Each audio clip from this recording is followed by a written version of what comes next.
Welcome to the lecture for psychopathology. I'll be talking this time about disorders of childhood.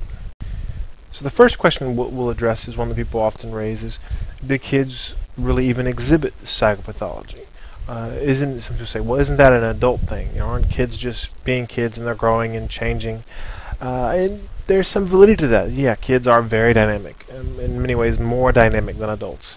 But it would probably be unfair to kids not to label some of them with psychopathology because it often prevents them from getting the services they would need.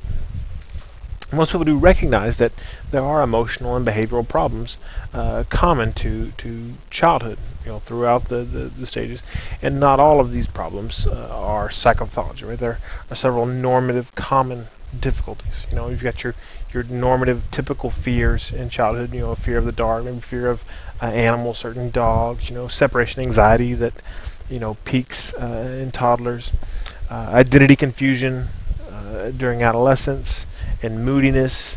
All these things, which are emotional behavioral problems that are not necessarily pathological, not necessarily indicative of psychopathology, but for some of us, we like to idealize maybe looking back on childhood as a carefree time where there's no worries, and really it's not a carefree time all the time for all kids. Many kids face a lot of challenges, and for some of them the challenges rise to the level where it gets in the way of living fully, living their lives fully and meeting the responsibilities, the limited responsibilities they do have. So how prevalent are mental disorders in children? According to some estimates, up to 20% of youth will meet criteria for an identifiable disorder while they are before adulthood. So it is not everybody, but it is fairly common. The relationship between child psychopathology and adult psychopathology, a couple ways. There are some disorders that to be diagnosed ever in life, they require a childhood onset. Things like mental retardation, autistic disorder, some of the developmental disorders like childhood disintegrative disorder, separation anxiety, Tourette's, things that because of our understanding of how these things develop, if you're not showing symptoms in childhood, if you reach adulthood without ever showing symptoms, then you're not ever going to have this disorder. People don't develop mental retardation after they're 18. Now, somebody may have cognitive impairment and may function very similar to someone that has mental retardation, but that's a different diagnosis, right? That's potentially dementia due to head trauma or some other cognitive disorder. Mental retardation, by definition, is about retarded growth, about the cognitive abilities in the brain not developing in a typical fashion across childhood. Okay. So we have some of those types of things. Then there are other disorders that typically first appear in childhood, but aren't necessarily required to have a childhood onset. Interestingly, as opposed to autistic disorder, which requires a childhood onset, Asperger's not so much. Learning disorders, conduct disorder, incaprices, these are all things that are typically first seen in childhood, but it's not diagnostically required, and there's an understanding that it may not be recognized until a bit later. Okay. And then there are others that can appear anytime throughout the lifespan. So they can appear in childhood. They don't necessarily typically, but for some kids they do. And these are some of all your other major disorders. Your mood disorders, depression, bipolar, the anxiety disorder, generalized anxiety disorder, PTSD, OCD, all those things. Psychotic disorders.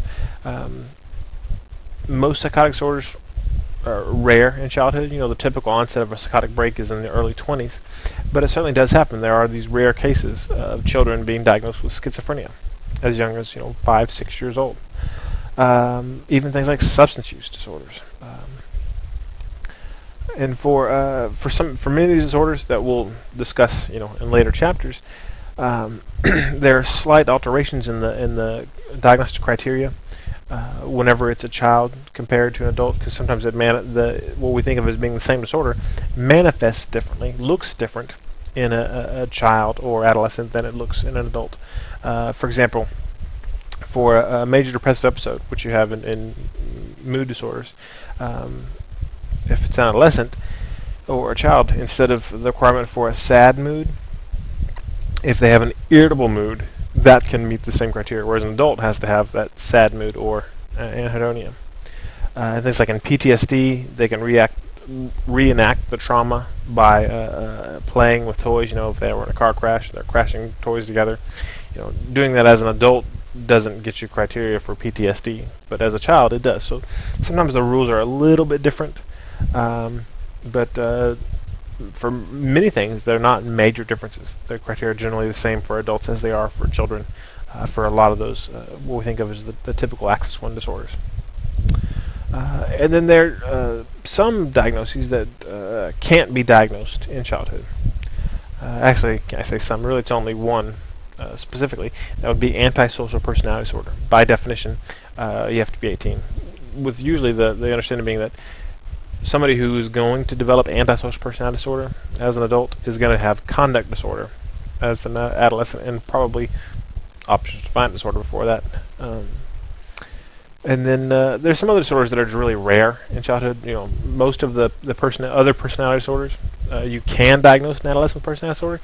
People rarely do, because there's a general understanding that personality is still seeing a significant amount of flux in the teen years, and even the early 20s until about 30, people's personality traits seem to become more stable. So you tend to be, if this is how you're going to be, if you're when you're 30, that's kind of how you're going to be for the rest of your life, with some slight variations. But earlier on, people are still experimenting with different identities and can have significant personality changes. And then also sexual disorders, some of the cognitive disorders like dementia, you just don't really see in kids. But technically you could see it. It's just not common. Okay. In terms of challenges to assessing and diagnosing psychopathology in youth, well, one thing, of course, it's a period of rapid development. Rapid development, when I say development in a broad sense, physical, social, psychological. So the brain is changing, especially in the first year of life, changing significantly at an extraordinary rate. And then even after that, all the way through adolescence, you have some synaptic pruning, where the brain is still changing at a rate that's faster than it changes in adulthood, and your brain changes across your lifespan. It doesn't ever stop, but the rate of change does slow once you reach adulthood. So there's a lot of changes going on there. Biologically, you have the hormones, and also the changes in physical abilities, and changes in expectations that are put on them by the world, and opportunities that are presented to them. So a lot of things going on, and unfortunately the DSM includes very little information in the diagnostic criteria about how long symptoms have been present or other developmental considerations. All right, DSM really, it's kind of this cross-sectional approach where you're looking at an individual at one point in time. Are they currently exhibiting symptoms of disorder? Which can be misleading in youth, because if you look at them at one point in time, these symptoms may be part of some sort of phase of development where without any intervention, those symptoms will be gone in a month or two. So that's one challenge. Another challenge is the failure of the DSM often to consider the developmental context and its impact on youth. This is because, as I said before, often you have the same or very similar criteria for adults as you do for youth, which is potentially a problem because kids don't really have the same freedoms as adults in their choice of behaviors, right? For mania in adults, we talk about spending sprees, right? And like going to Vegas and having sex with all these partners. You're not really going to see that with young kids because they don't have the freedom to do those things, right? So not only may the behavioral indicators of disorder be qualitatively different types of symptoms, it's also possible that our quantitative differences in symptom presentation between youth and adults as well. So if you think about, maybe adults with a bipolar disorder, who experience mania have 1 week of elevated mood, which is what's required for diagnosis. 1 week of this kind of manic mood state. But what if in youth it's a shorter period because their moods just naturally shift more quickly? If that's the case, then we may be underdiagnosing youth with bipolar disorder. Potentially. I'm not saying that's the case, but it's potential.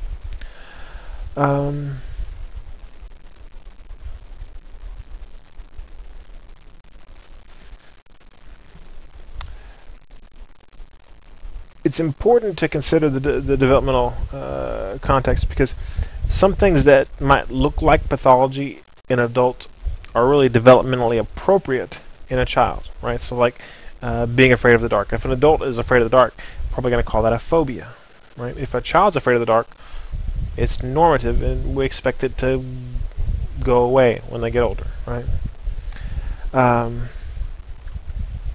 But the problem is there are no clear guidelines in terms of what is developmentally appropriate. So how old is a kid when it's no longer okay to be afraid of the dark? Right? And there are plenty of people that have opinions about that, but it's certainly nowhere in the DSM, and there's no agreement in the psychiatric or psychological community about many milestones, psychological milestones about, okay, it's okay to do this now, not anymore. It's more of a, well, you just kind of know when you shouldn't be doing that anymore, right? Which is vague. Another issue is the fact that you're frequently going to be relying on multiple informants when assessing youth, right? Youth self-reports are generally thought to be unreliable, that kids can't reliably report on their own behavior due to the limitations in memory and cognition and all these kinds of things. So assessment relies on gathering data from parents, teachers, other caregivers. And one of the most consistent findings in research on child psychopathology is that there's usually little agreement amongst these informants, right? If you have one kid and you're asking all these different people who know this kid well, they'll all give you kind of slightly different pictures or stories about this one child, right? So then you go, well, who do you believe? Well, this is really where your assessment skills come into play, and you've got to reconcile these differences. And again, just because two people have a different report of the child doesn't mean that one of them is wrong or lying. The child can exhibit different behaviors with different people in a different context, and that's certainly something that's very common. But it does make it challenging to figure out, okay, well, they have these behaviors that look like symptoms here, but if they're in this other context, they don't exhibit these behaviors which look like symptoms. So if they only exhibit symptoms in certain contexts, is it a disorder, or is it just a reaction to a setting? Right? That can be tricky. The last thing in terms of taxonomic differences, some researchers have suggested the DSM taxonomy doesn't extend downward appropriately to youth, because it was based primarily on research with adults, especially things like what we know about depression. The original diagnostic criteria was based primarily on research on adults, and they've modified it some after more research on adolescents has come out. But still, we started with a different model, an adult model, right? And you said, okay, well, we'll assume that the model extends downward to younger people, but it may not. That may not be the best way of understanding psychopathology in childhood. Some individuals have suggested that the kind of finer gradations of psychopathology, we say, okay, there's this type and this type and this type and this type and this type, and we kind of divide it up on these different disorders in adulthood. That doesn't fit well with youth, and especially young youth, children, and that it makes more sense to look at things more simply as kind of two different types of disorders: internalizing versus externalizing. So internalizing, where there's something going on in their world, and they're having a lot of kind of mood and affect and cognitive symptoms, and upset, maybe withdrawn, but not doing things to other people. And then you have other kids that have externalizing symptoms where there's something going on and they're letting everybody know. So they're being aggressive and fighting or yelling, lighting fires, pooping in inappropriate places, whatever it is. But the debate goes on about that. And some researchers have shown that there is support for the validity of the DSM taxons in children. But it depends on which diagnostic categories you're looking at. Some diagnostic categories seem to, whenever you're looking at them from a taxonomic point of view, they behave appropriately when looking at child populations, and others don't. You know, looking at kids, trying to see, okay, you got a group of kids who have a major depressive disorder, and another group that has generalized anxiety disorder. Sometimes it's hard to tell those kids apart. Right?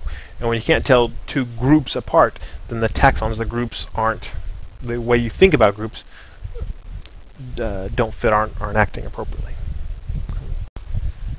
Okay. Moving on to the disorders that we'll talk about. Mental retardation being the first one. The diagnostic criteria, obviously one most people kind of are aware of, is the requirement for significantly sub-average intellectual functioning, which is usually defined as a score on an intelligence test below 70, 2 deviations below the mean, which you know, there's some questions about that because there are concerns about the validity of intelligence tests and what are they really measuring. And you know, one thing we found is that the use of IQ tests to identify kids for special education for mental retardation tends to over-identify African American males, and so the tests will predict, well, basically the tests make them look not as capable as they are. Right? So you have 2 people going in taking the test,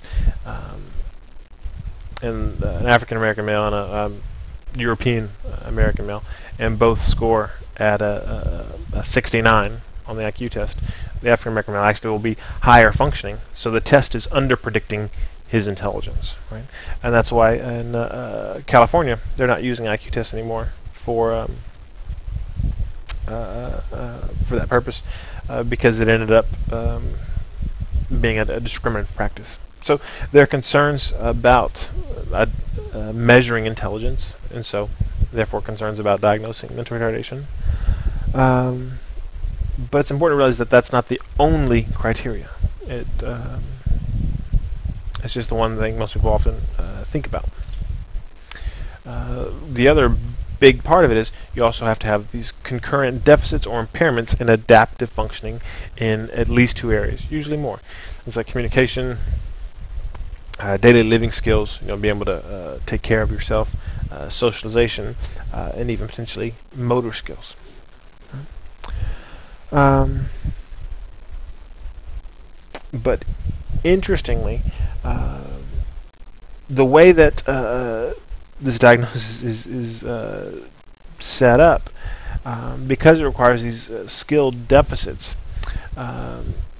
So let's say somebody has sub-average intellectual functioning, they have an IQ around 65, they have these deficits in functioning, and then they get lots of training and coaching, and they learn to adapt to their limited cognitive abilities, so that they no longer have deficits or impairments in adaptive functioning. Well, even though their IQ didn't go up, they no longer meet criteria for mental retardation because they don't have that deficit.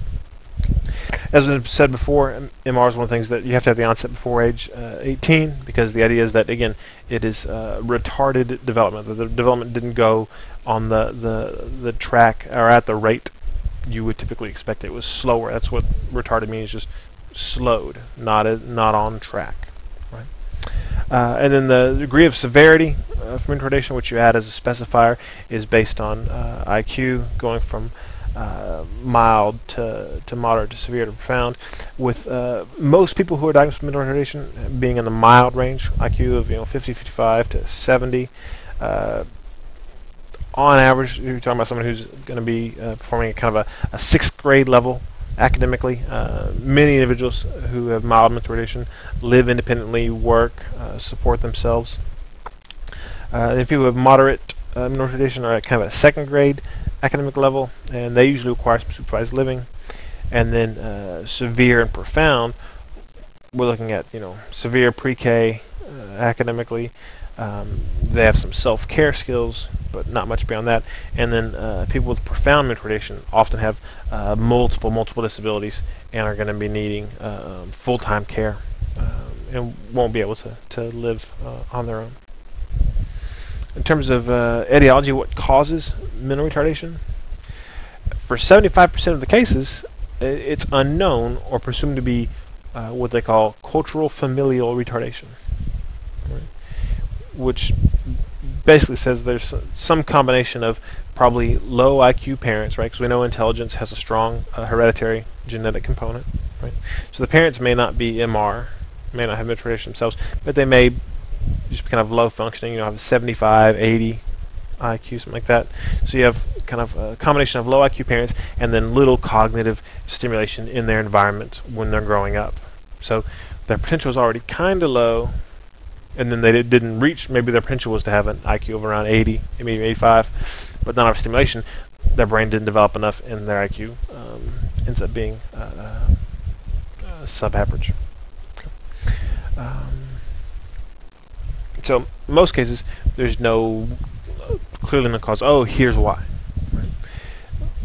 For the known causes, primarily it's chromosomal disorders, things like Down syndrome, and then intrauterine toxins, like things like fetal alcohol syndrome.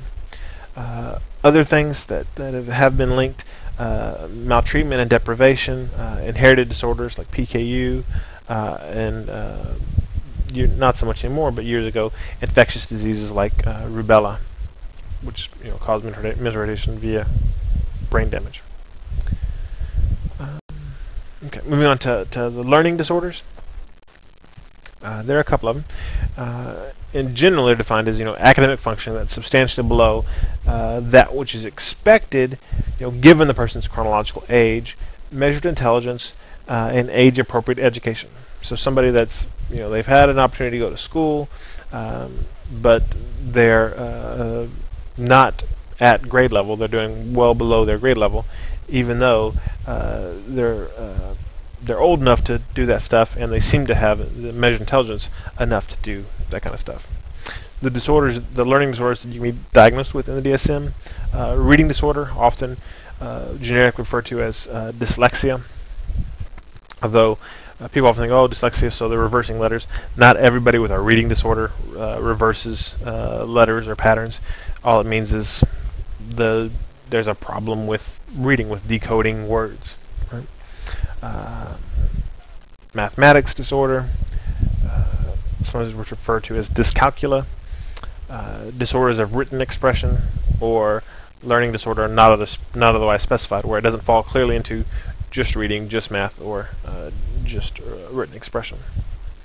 So the model that's in the DSM now is this discrepancy model, again, where to have the disorder, you have to have kind of your IQ up here, up high, average or above average, and then your achievement below average. And there's a gap between those two, a 15-point gap. Right? And we're moving away from that model because it doesn't really make sense. Because if somebody really does have a learning difference, it's going to influence their measured intelligence. Because we used to think that IQ tests could measure intelligence purely regardless of what you've learned in school, and now we know that that's not true. They are largely influenced by your educational experiences. So if you've consistently had this kind of learning difference or disability, it's going to influence your learning experiences, which will then drop your IQ down. So now, and I think something that's going to be happening with DSM-5, these disorders will be looked at where you have this sub-average, significantly sub-average academic achievement, and there's an identifiable difference in how you process information that's related to your difficulty in achieving. Okay. So disorders aren't going to go away. We'll just think about them a little. Also, motor and communication disorders. When they're isolated instances of developmental delay, is when we'll have these types of disorders. But some disorders we'll talk about shortly, like pervasive developmental disorder, have overlap with these things.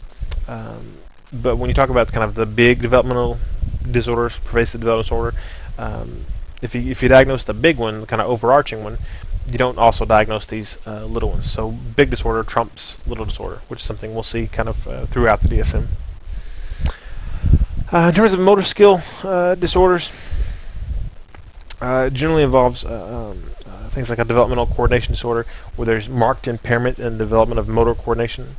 So, there's no identifiable kind of medical reason why they're not walking or crawling or turning over, whatever it is they're supposed to be doing at a certain stage of development, but they're not able to do it. Right? And again, not necessarily thought of as kind of indicative of some sort of emotional problem, but there's just not a clear medical reason.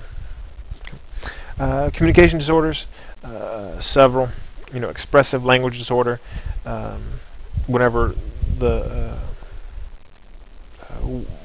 how you're able to express yourself isn't consistent with your measured intelligence. So that's kind of, again, that discrepancy model.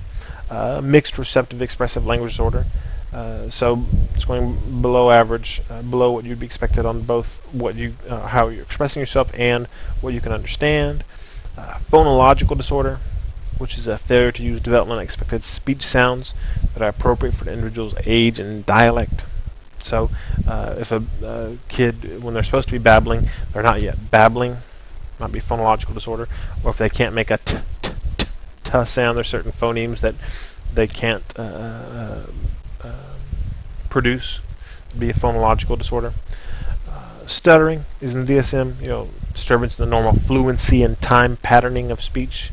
Again, that's inappropriate for the individual's age. So a little bit of stuttering may be age appropriate. And again, this is one of those things where it's all about the matter of degree and the matter of the degree of impairment. And then, like a lot of things within the DSM, communication disorder, NOS, not otherwise specified, the kind of catch-all category where it doesn't fit elsewhere, but there's something with the way you communicate isn't quite on par. Now we get to the pervasive developmental disorders, like I said, the big disorders, where you have usually delays in more than one area. And again, if you have one of these, you're probably not going to be diagnosed with a motor or communication disorder on top of it. So autistic disorder and Asperger's disorder, we'll come back to in just a minute, talking about in more detail, because they're the ones people are talking about more these days. But some of the other ones we'll just kind of go over quickly. Rett's disorder, development of multiple specific deficits following a period of normal functioning, usually 5 months after birth. So kid's born, looks fine, everything's developing appropriately, and after about 5 months, all of a sudden, things no longer keep developing appropriately. Only diagnosed in females so far, no known cases of males. Some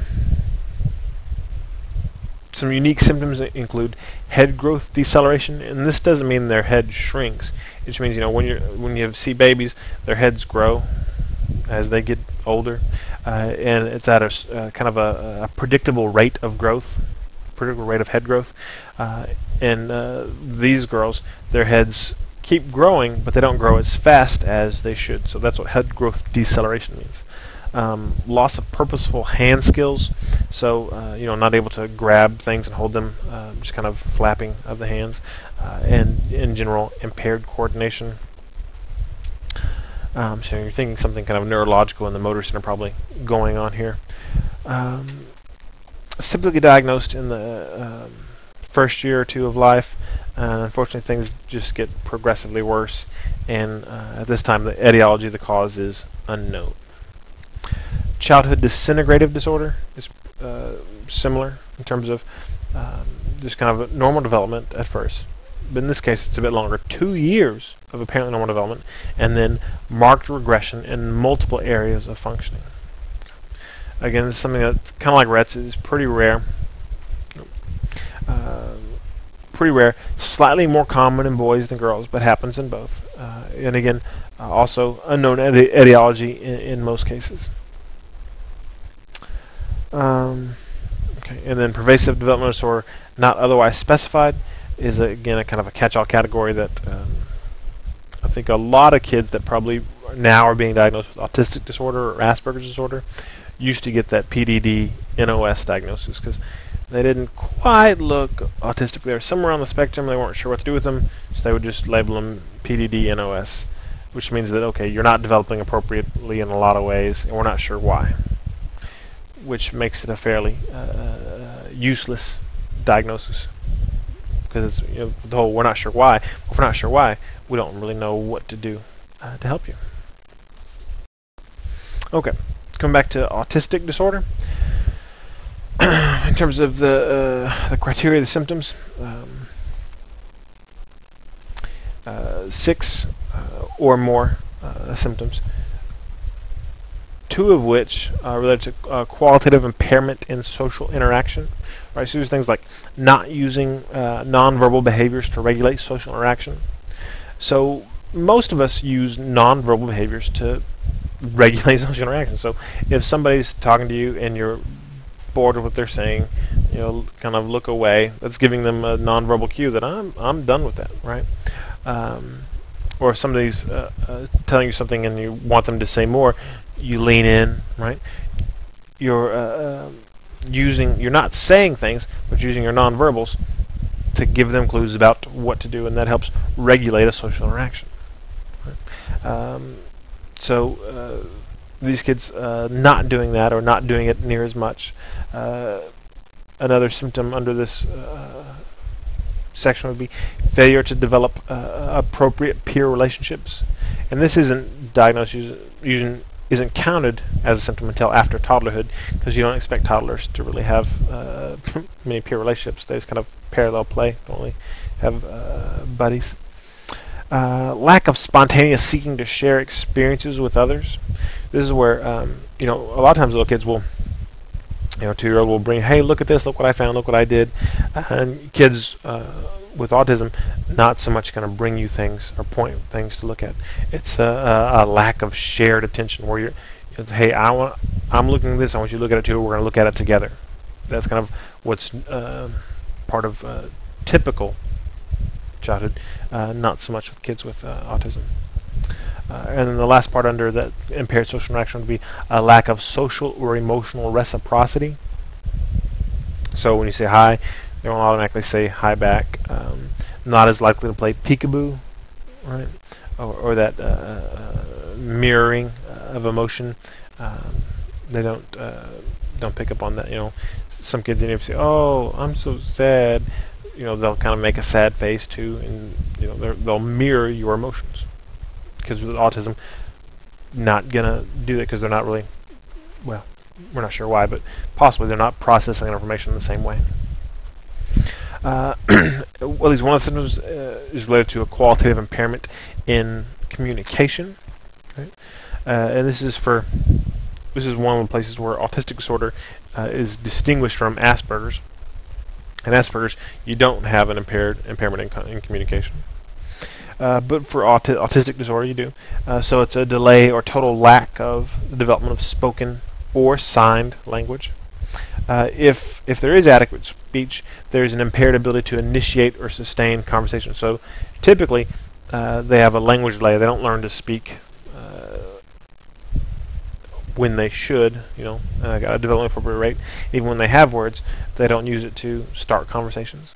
May also have stereotyped and repetitive use of language, or idiosyncratic language. And this is what you see in that movie. It's kind of getting old now, but Rain Man, where they'll repeat back what the other person said, or just say, kind of have some idiosyncratic thing that they say. And Rain Man, his thing was yeah. It didn't really have any meaning, just something that he said. And the last part here for the impaired communication would be a lack of varied, spontaneous make-believe play or social imitative play. And I don't know why this is really under communication delay, but it is one of the things that sticks out, I think, when working with autistic kids. That not going to do things like using a brush as a microphone, and a variety of theories about why that is. But this lack of make-believe and more kind of concrete in their approach to the world. And then the last kind of group of symptoms, so at least one symptom of restricted, repetitive, and stereotype patterns of behavior, interests, and activities. So this is where you have things like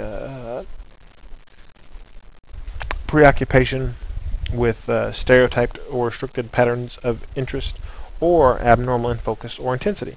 So this is when a kid just loves trains or dinosaurs or certain commercials on TV, and always wants to play with that one toy, that one thing, or watch that one show, and never varies from it.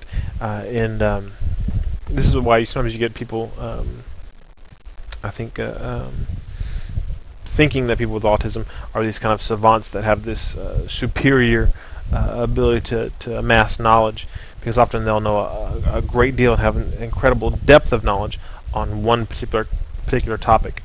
But often, unfortunately, the depth of knowledge is because of the narrow focus. They don't know anything about anything else, but they can tell every statistic from 1978 till today about the Houston Astros and every player that ever played. Can't tell you about any other team or any other sport. It's not just a sports genius, just this one thing. It might also be inflexible adherence to specific non-functional routines or rituals. So things have to be a certain way. And whenever a routine is violated, don't eat at this time, don't go to bed at this time, or have to go somewhere different, there can be kind of these catastrophic reactions, even to little changes, but especially to big changes. If you've ever been at an airport and seen a parent struggling with a child who has autism, then you'll kind of know what I'm talking about, because airports are very different from the rest of most people's lives. And so when these kids have to travel, if they're not prepared enough, it can be really challenging, because they're really getting shaken out of the routine, and they're being put through a line where some strange man is telling them to take their shoes off, and no, I don't take my shoes off. My shoes stay on. That can be a bad thing. Third on this one, stereotypes and repetitive motor mannerisms. So hand flapping, spinning, motor mimicry, where they'll do whatever you do. Those things are more common in more severe cases. Then also persistent preoccupation with parts of objects. So, if you hand the kid a car, instead of kind of rolling the car and playing with it in an appropriate way, the child might focus on the right front wheel and just spin that one wheel and watch it spin. And so instead of seeing the whole, fixating on one part, and some people thinking that there's an inability to integrate all the specific pieces of information, and that's why they may fixate on one thing. Okay. So 6 symptoms overall, at least 2 of which impair social interaction, at least 1 communication, and then 1 repetitive stereotype patterns of behavior, interests, and activities. Okay. The delays that we are talking about here, or impairments, abnormal functioning, must be present by age 3 in social interaction, language use in social communication, or imaginative play. So in one of those things, you have to it has to be present by age 3. If it's after that, we're thinking, well, this is something else, and we're not sure why, but we just think, well, if they're going to have autism, it's going to show up early, right? That they're not going to have kind of normal development up to 3 and then change. That it's something that which would suggest that probably born with. Right?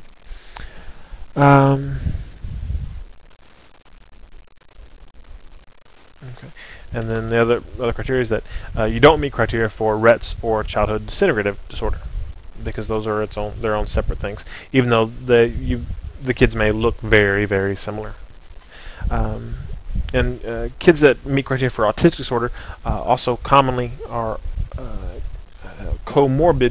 have comorbid mental retardation. They're also diagnosed with mental retardation because of sub-average intellectual functioning. Right? A lot of people think, autistic kids, they have the high IQs. Not really. Kids that have Asperger's disorder, we'll talk about in a minute, might have average or above average IQs. But frequently, kids that meet criteria for full autistic disorder have sub-average intellectual functioning and mental retardation and other kind of impairments in functioning. Okay, in terms of Asperger's disorder, as I said before, a little different. You still have those impairments in qualitative impairments in social interaction. Again, it's not a quantitative impairment. So it's not just they interact less; it's they interact differently. Or a qualitative impairment. There's two symptoms of that, and then also one symptom of restricted repetitive stereotype patterns of behavior and interest activities, which is the same thing we saw in autistic disorder. The only thing that's missing here is that communication delay. So that's not required for Asperger's. What you're thinking now is that Asperger's is probably just, there's this autism spectrum, and these are higher functioning people, so it's a less severe manifestation of autistic disorder. The disturbance causes clinically significant impairment. So we didn't have this with autistic disorder, primarily because the symptoms were severe enough that, well, yeah, if you're not talking, if you're 3 years old and you don't have any words, that obviously is going to cause impairment. With Asperger's disorder, people who have impaired social interaction and kind of restricted patterns of interest might not have much impairment, right? So if you have kind of a shy engineer who doesn't really like being around people and is really into, role-playing games, those World of Warcraft or whatever it is, and they're really, really into it, that's restricted, that's all they do, they may or may not have Asperger's disorder. It depends on if it causes clinically significant impairment here. So there's kind of a nod here that these may be very high functioning people. I know at least one physician that most likely meets criteria except for the part that causes clinically significant impairment. As I said already, no language delay, no delay in development of cognitive skills, self-help skills, adaptive behavior, or curiosity. Right? And then it's not another pervasive, not better accounted for by another pervasive developmental disorder or schizophrenia. Right? So people with schizophrenia, as we'll see later, may have impairments in social interaction, largely because they've been hallucinating, and other people react poorly to that. So you rule that out first. So, in terms of autistic disorder and Asperger's together, lumping together in terms of autism spectrum disorders, there has been an increase in diagnoses over the past decade. There's no doubt that more people are being treated for autism spectrum disorders than before, but it's still not clear if this increase in diagnosis and treatment reflects a true increase in prevalence or merely improved identification of cases. Right, and that's one thing that we see whenever a particular disorder gets more airtime, for whatever reason, if it's featured in a movie, a celebrity gets diagnosed with it, whatever, rates go up. People say, oh, well, people are pretending to have it now because it's popular.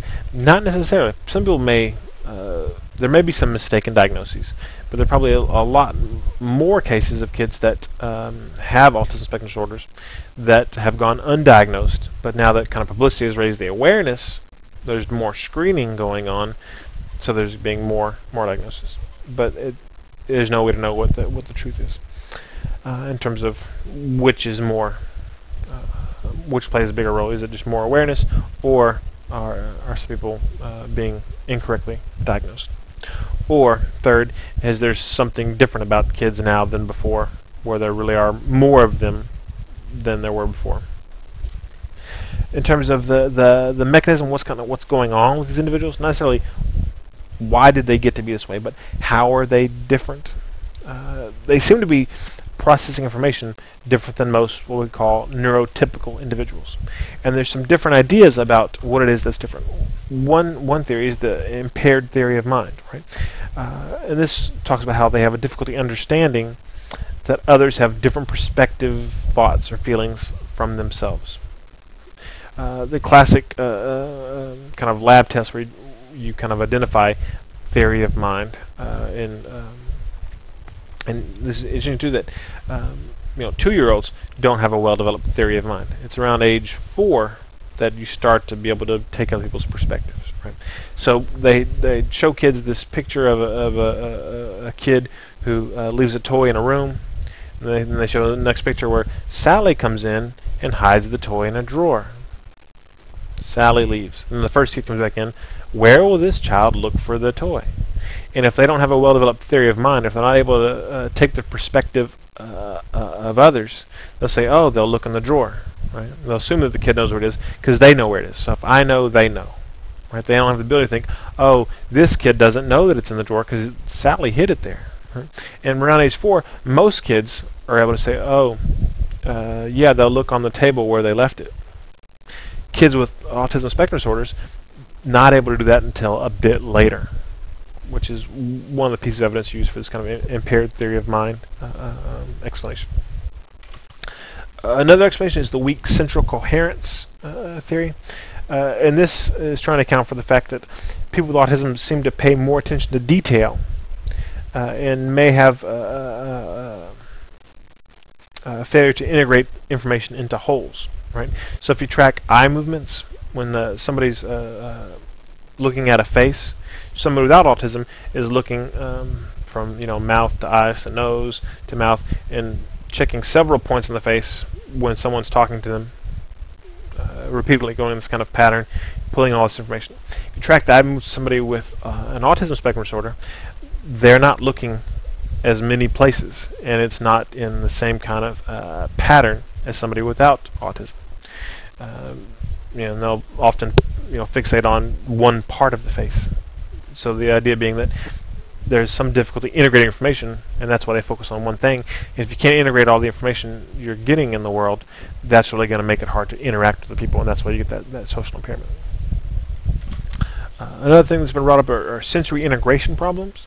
Because certain textures, colors, smells, too much of them, not enough of them, seem to cause problems for people with autism spectrum disorders.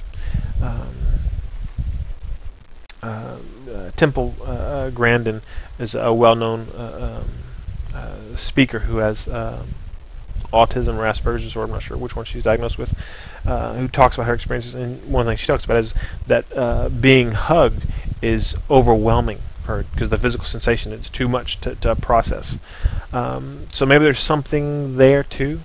And so if certain physical stimuli are experienced differently, that may certainly get in the way of social interactions, that piece of autism.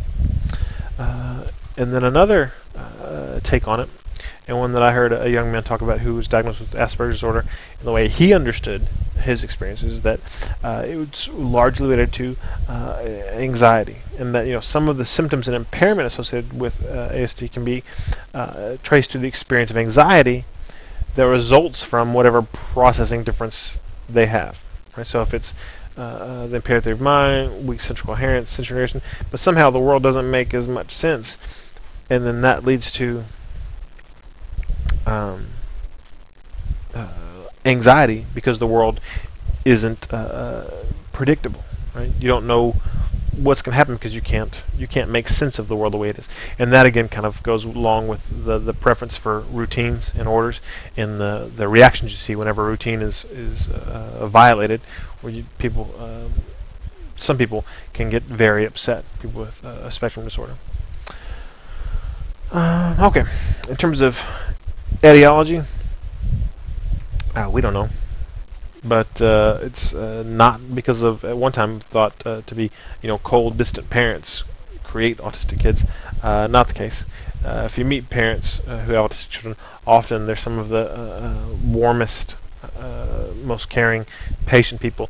People that their kid can't stand to be hugged, but they still love their child and are trying to find ways to communicate that affection while respecting the child's need not to be hugged. Right? And I think that the kind of theory about the coldest parents probably stems from the fact that a lot of kids don't like to be hugged, and so the researchers say, "Wow, they don't even touch the child. What a bastard! How cold are they?" It's like, well, no, they're respecting the child. They've learned the child doesn't like that. Right? Also, there's not sufficient evidence to conclude that any vaccines, any things in vaccines have caused autism. Uh, the one study that was published that first said that there might be a link. Everybody on the study, except for one guy, I think, retracted it and said, no, we were wrong. It was misinterpretation of the data. And that one guy is a little sketchy, and I won't tell you the whole backstory now, but yeah, it's not vaccines. So vaccinate your kids. Don't let them get the measles. So what is it? Well, probably like everything else, somehow related to genetics, because everything you are, everything you do, everything you will be is influenced to some degree by your genetics. And it's something going on in the brain, right? It's a different way of processing information, so it's neurological. A significant portion of individuals with autism spectrum disorders, depending on what study you're looking at, between 5 and 38%, report experiencing seizures. Right? So we know a lot of them have atypical brain activity. That's what seizures are, atypical brain activity. Some of it maybe it's underconnectivity in cortical areas where different parts of the brain aren't wired together with as many wires or in as efficient way as neurotypical individuals. One of the new hypotheses floating around is insufficient vitamin D or impaired vitamin D processing. But again, that's one of those things that, well, maybe. We'll see. No hard evidence of that yet. In terms of treatment, there are no proven diets, pills, or miracles. And many parents will look for these, and it can be tragic when they chase people's promises of cures. And, oh, this worked for me, it worked for my kid, it'll work for you. Maybe, maybe not. And unfortunately, I think what happens a lot of times is a child may look like they have autism, they'll have some developmental delays for a variety of reasons, and then something in their environment will change. Oftentimes it's the amount of attention the parent is giving them. So if parents is, oh, my child has this problem, I start paying attention to them more, I put them on a special diet, no gluten, no casein, whatever. And all of a sudden the child starts getting better. They say, oh, this diet worked to fix the kid. They're no longer autistic. Well, they may not have ever been autistic. Maybe it's just been development delayed. And as the parent gives more attention often helps remediate delays. So these anecdotal reports are certainly not scientific. And whenever cures that have been reported anecdotally are submitted to scientific scrutiny, they don't hold up. Not to say that there's no help. There certainly is plenty of help. Largely it has to do with skills training, learning to do the things you need to do to fit in a neurotypical world. Right? The most common type of skills training being applied behavioral analysis, or ABA, which breaks down tasks into very discrete, breaks down one task like sitting at the dinner table into several discrete steps. So it's all about baby steps and rewarding successive approximations of a desired outcome, right? Which is very time and labor intensive, right? So might be expensive depending on where you live in the country, but does help. And is supported. And it's not a cure, but it can help increase the level of independence an individual can have, and also increases the things like family cohesion and emotional well-being, all those things which are important.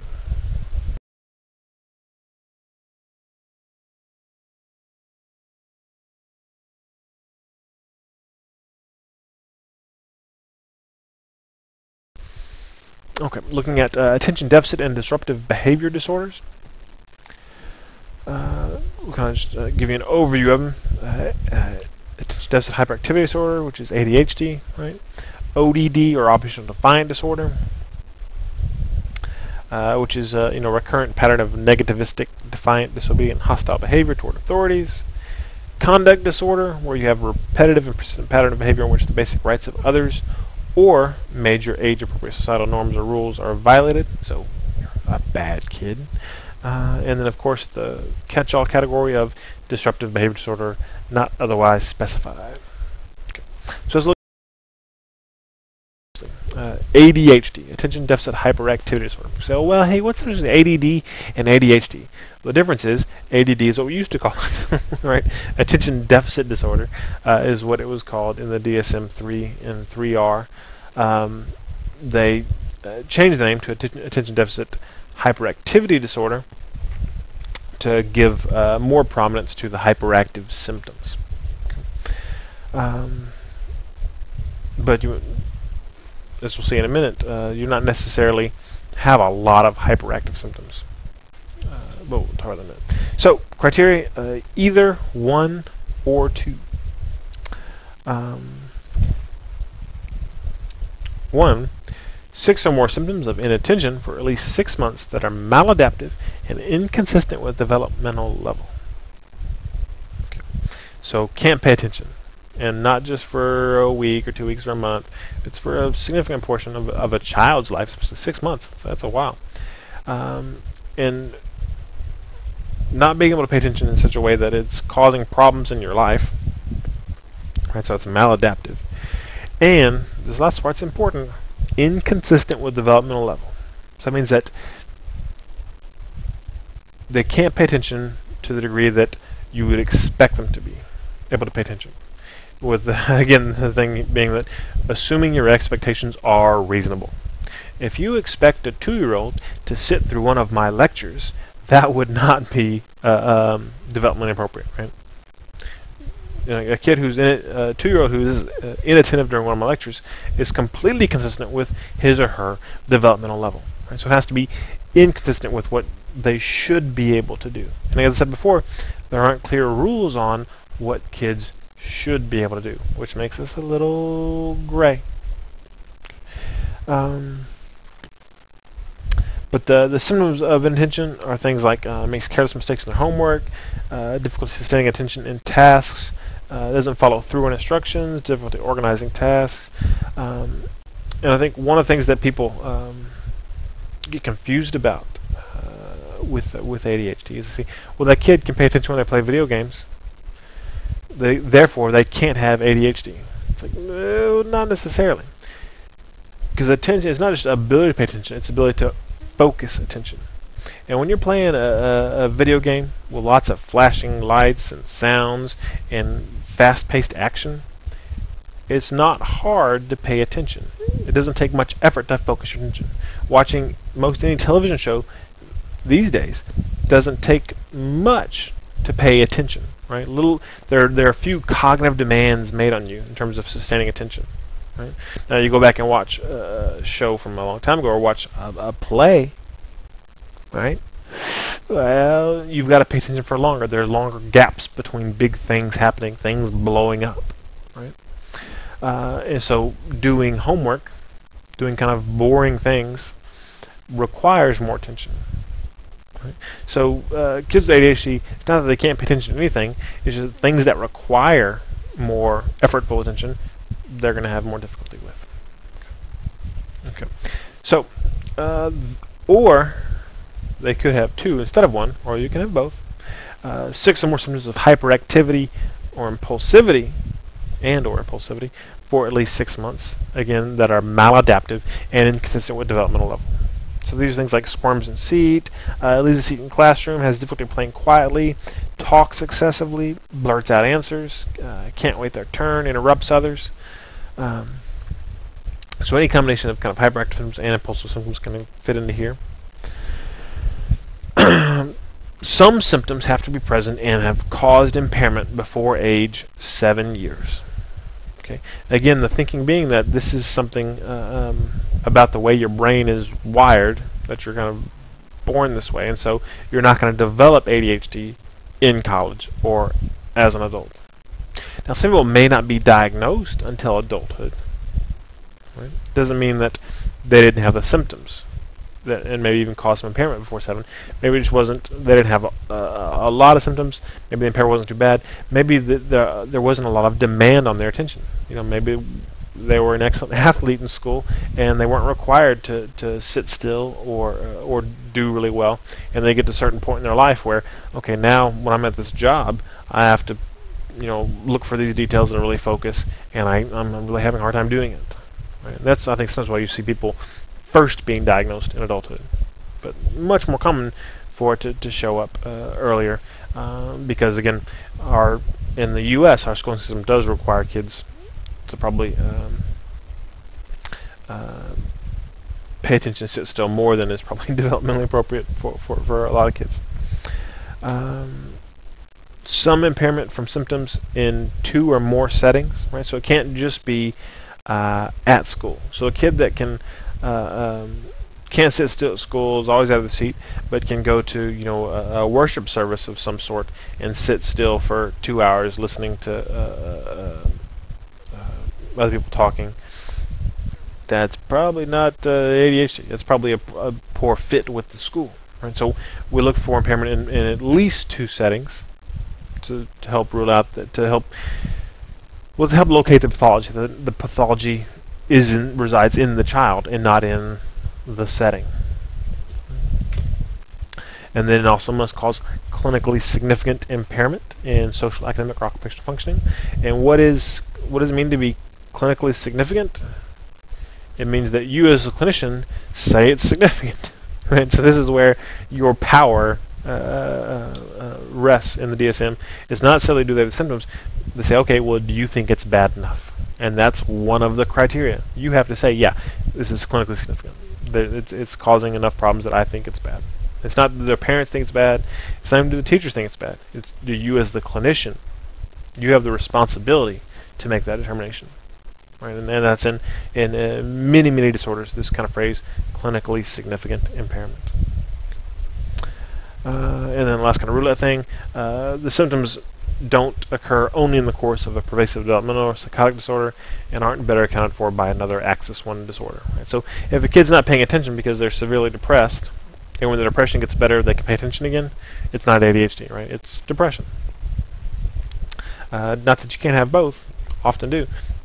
But if another disorder completely explains the symptoms, and treating that disorder, or when it gets better, these symptoms go away, then that disorder is a better explanation. And again, that's often what these kind of diagnostic labels are. They're labels that we're trying to explain, okay, this is what this behavior is. And sometimes there's a better explanation. You'll also specify the type of ADHD. Right?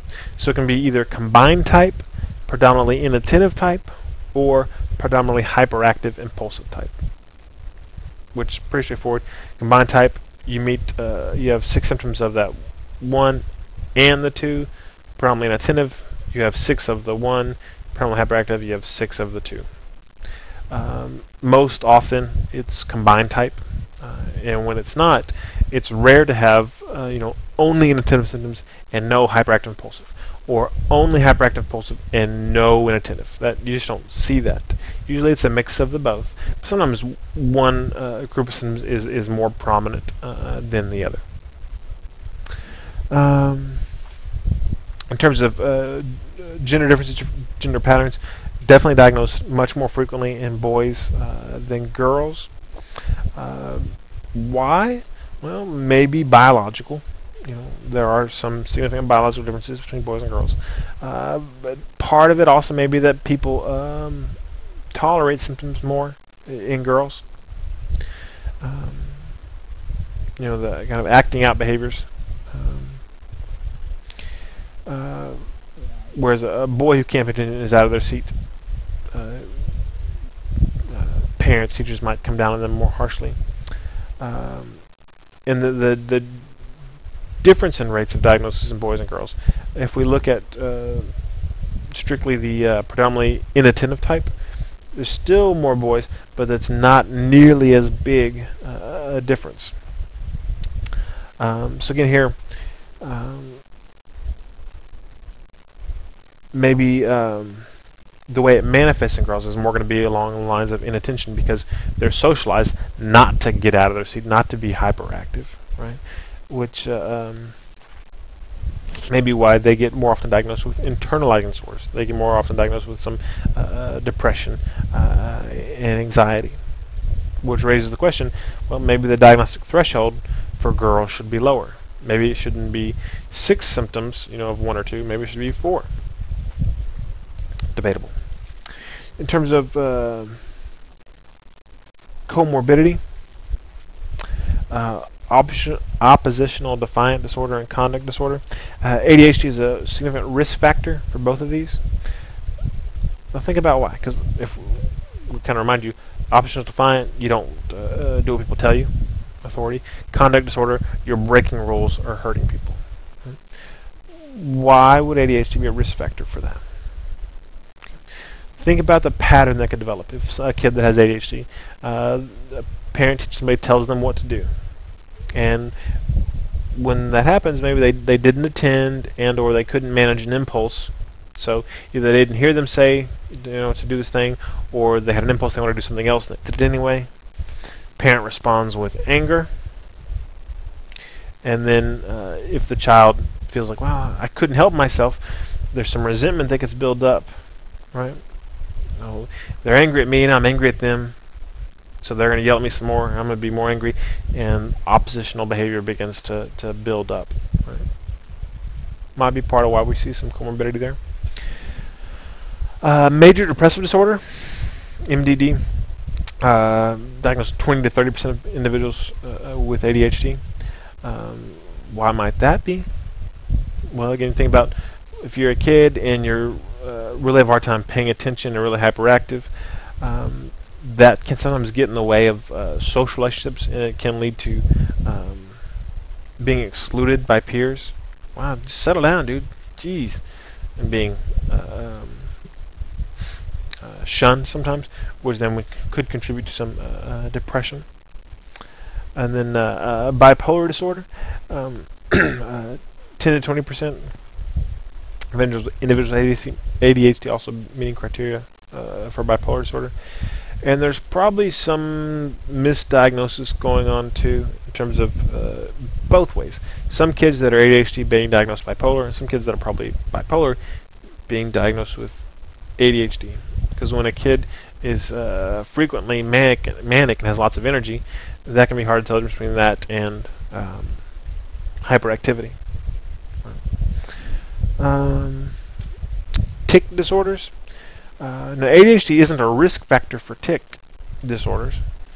Not a lot of kids with ADHD have tics, but if we look at it the other way around, about half the kids with a tic disorder also have ADHD. And when that happens, often the ADHD appeared before the tics. So it seems like there's something either genetic related between ADHD and tics for some individuals, or something about whatever area of the brain that's working differently, that they must be proximal, must be close together. In terms of etiology, like most things, it's multiply determined. Strong evidence that there's some dysfunction of the prefrontal lobes in the brain, right, which are the inhibition and executive function centers. Right, because the prefrontal cortex is, whenever it's active, you're able to not do stuff. You're able to inhibit impulses. Like, ooh, I really want that thing, but I know I shouldn't have it. Right? It's your prefrontal cortex, prefrontal lobes, that's lighting up whenever you're, ooh, better pull back. So it seems that there's probably something going on there. The other thing your prefrontal lobes do are coordinate all the information that the rest of your brain is feeding and kind of telling you what to do. Right? So it's working differently. Probably a strong genetic component, right? Because we see familial aggregation, where it tends to run in families. A little bit of evidence that maybe pregnancy complications and/or exposures to toxins that impact neurological development in utero may play a small role. Environmental variables seem mostly involved in the exacerbation of symptoms, right? So if a kid is going to have ADHD, and they're going to be kind of born that way. Their mind's going to work that way and be fairly impulsive. Depending on what environment they grow up in, they may learn strategies to keep from acting on their impulses, or they may fail to learn these and look more impulsive. In terms of treatment, psychostimulants, which again, well, if somebody's really hyperactive, why would you give them stimulants? And it's because you're trying to stimulate that prefrontal cortex, right? You're stimulating the area of the brain that shuts things down, that inhibits, which is a little bit counterintuitive. So psychostimulants, and then a variety of behavior modification techniques, right? We're using rewards and punishments and environmental changes, limiting distracting stimuli for a kid in school, those types of accommodations, where people can learn to manage their distractions and learn to manage their impulses. Oppositional defiant disorder, ODD. As I said before, it's a pattern of negativistic, hostile, and defiant behavior for 6 months with at least 4 symptoms. So this is a kid who's saying no, right? And when you tell them to do stuff, they're not going to do it. Right? That's what it is. So their symptoms include things like they lose their temper, argue with adults, actively defies adults or authorities, refuses to comply with requests, deliberately annoys people, blames others for their mistakes, is touchy or easily annoyed, may be angry and resentful, spiteful and vindictive. Okay. Important to note here, though, that this criteria is only met if the behavior occurs more frequently than typically observed in individuals of comparable age and developmental level. I love that phrase. Basically, it says that if the kid's 2 and they're saying no to a lot of stuff, is not necessarily oppositional defiant disorder, because it's developmentally appropriate to be asserting their autonomy at that stage, right? So all 2-year-olds, the terrible 2s, look like they have ODD. Well, not all of them, a lot of them do. And then again, in adolescence, we have another push for autonomy, where I'm going to do it my way, right? And there's, fight the man, rage against authority, and that's developmentally appropriate. But a kid could have ODD and be 2, or be an adolescent. It just has to be, these kind of defiant behaviors have to occur more or be of greater severity than with most kids. Right? So again, it's kind of this gray, or it's a matter of degree. So again, we get that phrase, clinically significant impairment in social, academic, or occupational functioning. So it's up to you to figure out if it's causing problems. Doesn't occur only during a psychotic or mood disorder. Right? So if you're just defiant because you're have a psychotic disorder and your parent think people out to get you, then that's not ODD as well. It's just that's schizophrenia or whatever it is.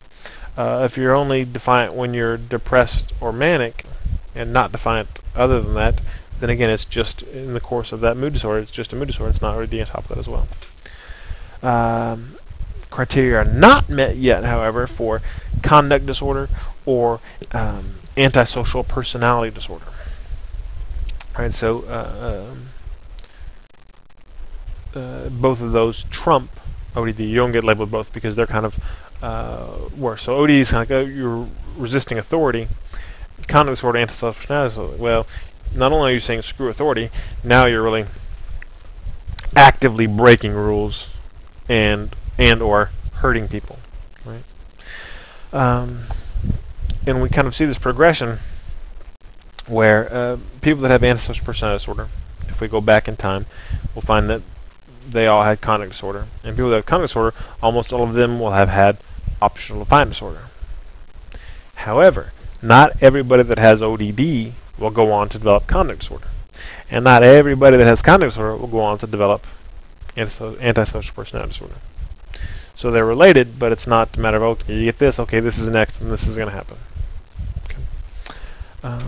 In terms of treatment, typically it's actually a parent training focus, teaching parents to give clear directives, set reasonable demands, and then be consistent in giving consequences, positive and negative, for behavior. And then sometimes also treating if there are comorbid diagnoses.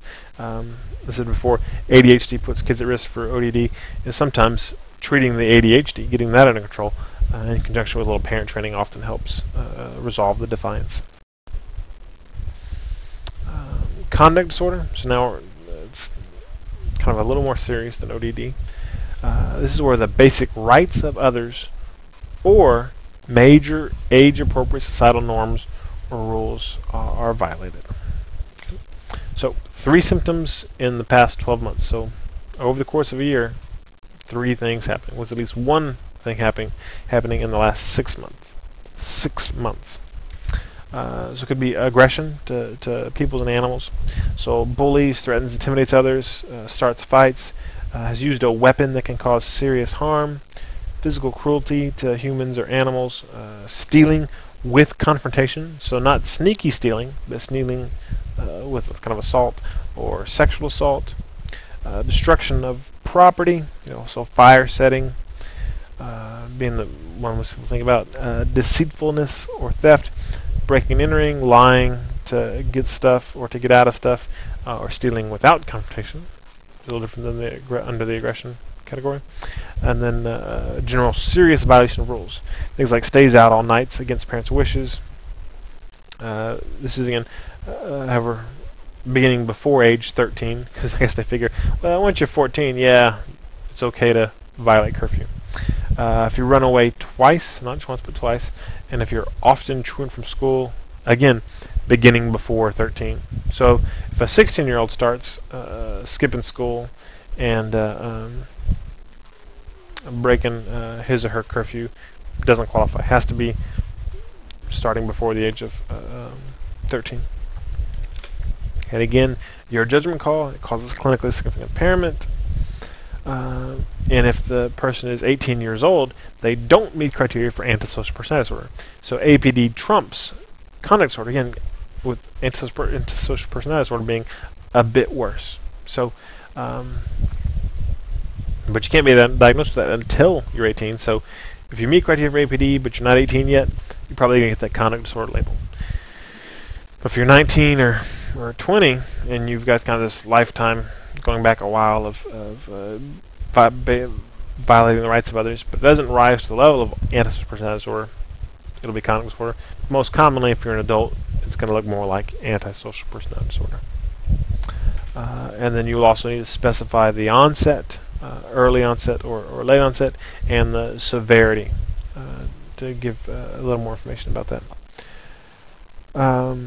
So yeah, childhood onset versus adolescent onset.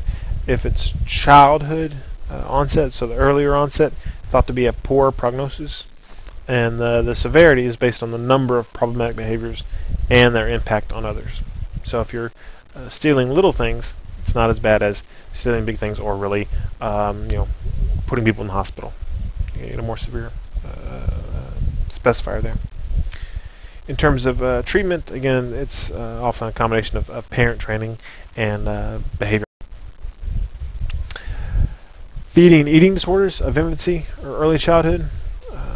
Just kind of go over these pretty quickly. Pica is eating of non-nutritive substances persistently for at least a month. Must be inappropriate at the developmental level. Right, so you don't typically diagnose pica until a kid's at least 2, because babies put everything in their mouth.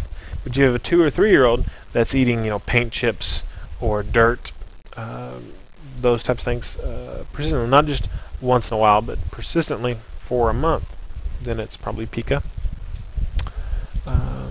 Rumination disorder, which is kind of gross. Repeated regurgitation and rechewing of food for at least a month after a period of normal eating. So this isn't a kid who just has some problems spitting up. It's a kid that's eaten fine before, but now will eat something and then spit it up and then chew it back down. Yeah. And then feeding disorder of infancy or early childhood. This is a persistent failure to eat adequately. So this is those kids that may then later be labeled failure to thrive. Right? They just they don't have an identifiable gastrointestinal problem. They should be able to eat fine, but they're just not eating. And often the thing is there's some sort of social, psychological reason why they're not eating.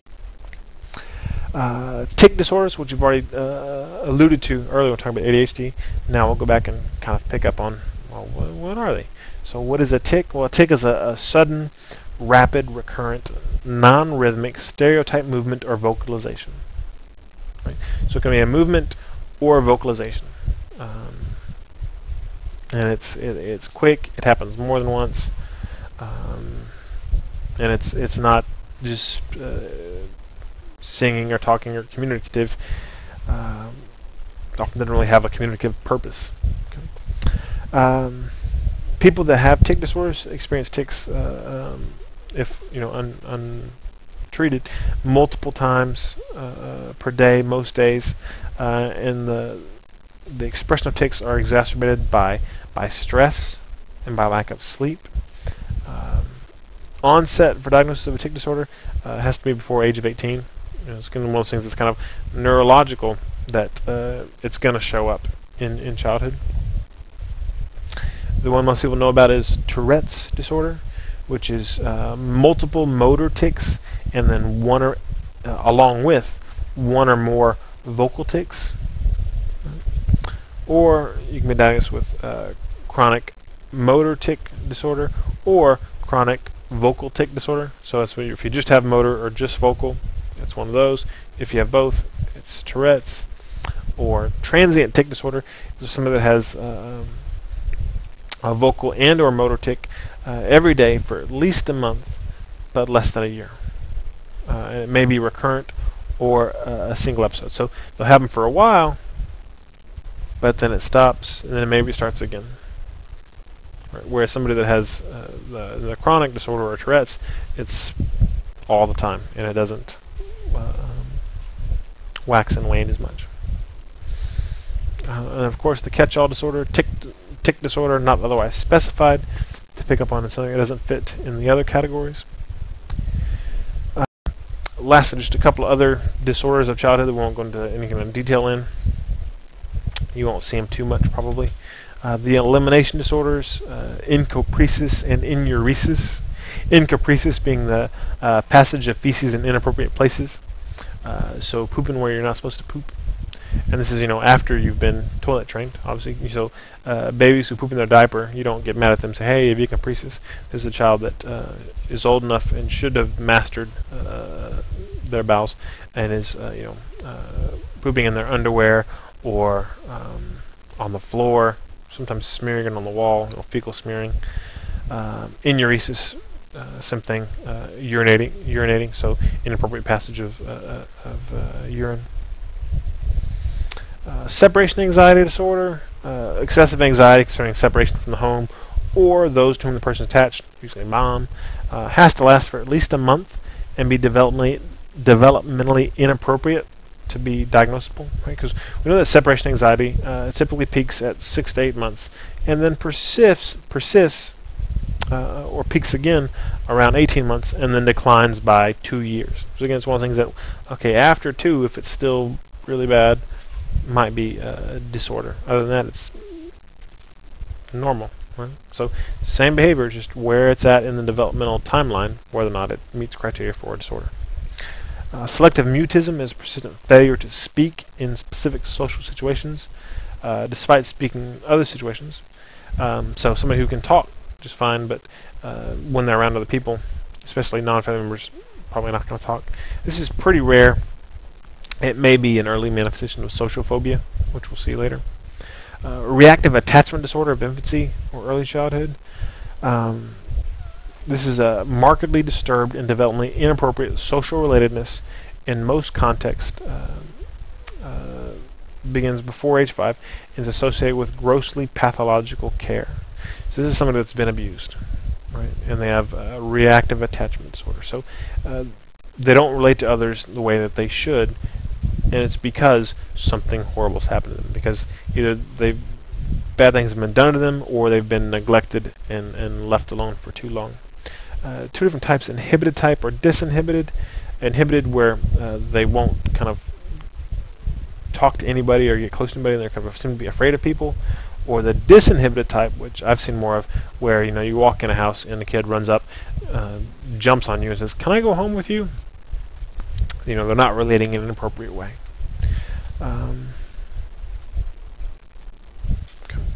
The next one, stereotypic movement disorder. Motor behavior that's repetitive, often seemingly driven and non-functional, so hand waving or head banging. Only diagnosed if it's not the symptom of another disorder. Because you see those types of things maybe with autism or some mental retardation. So you're not going to diagnose that very often. And then the last one, disorder of infancy, childhood, or adolescence not otherwise specified, which is a huge category, right? So if they're young and they have a disorder, but you don't know what it is, it doesn't fit any of the categories, but something clearly does seem to be wrong, and there's need for clinical attention. That's what you use. So, summing up about childhood disorders.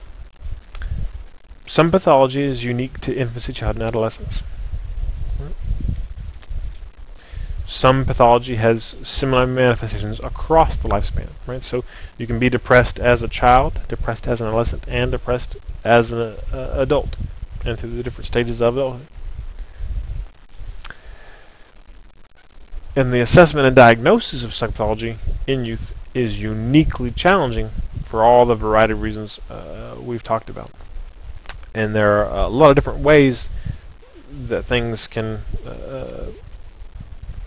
go astray, right? Because also that we've talked about, then all the stuff we'll talk about going forward can also be potentially, almost all the stuff, diagnosed in youth and adolescence. Okay. So that's all for now about childhood